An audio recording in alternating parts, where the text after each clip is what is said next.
tourism program ng bansa dapat palakasin para makalikha ng mas maraming trabaho.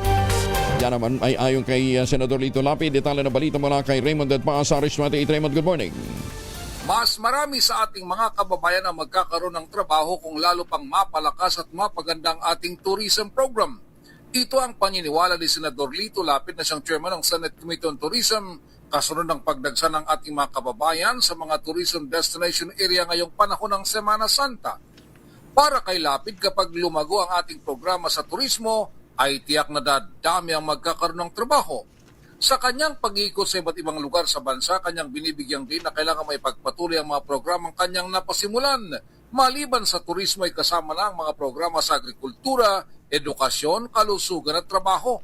Si Lapid ay may naisunumiti ng mahigit na 900 panukala sa Senado kung saan mahigit na 100 dito ay tuluyang naging batas.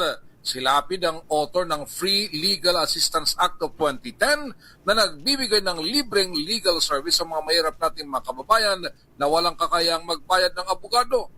Bilang chairperson din ng Senate Committee on Games and Amusement and Sports, tiniyak ni Lapid na mapagkalooban ng sapat na suporta ang mga kabataang lumalahok sa sports competition.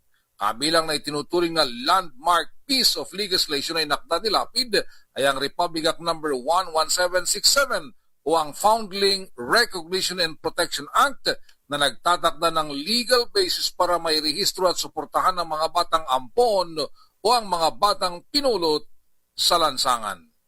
Ito si RH28 Raymond Dadpaas para sa DZRH, una sa Pilipinas, una sa Pilipinas. Magan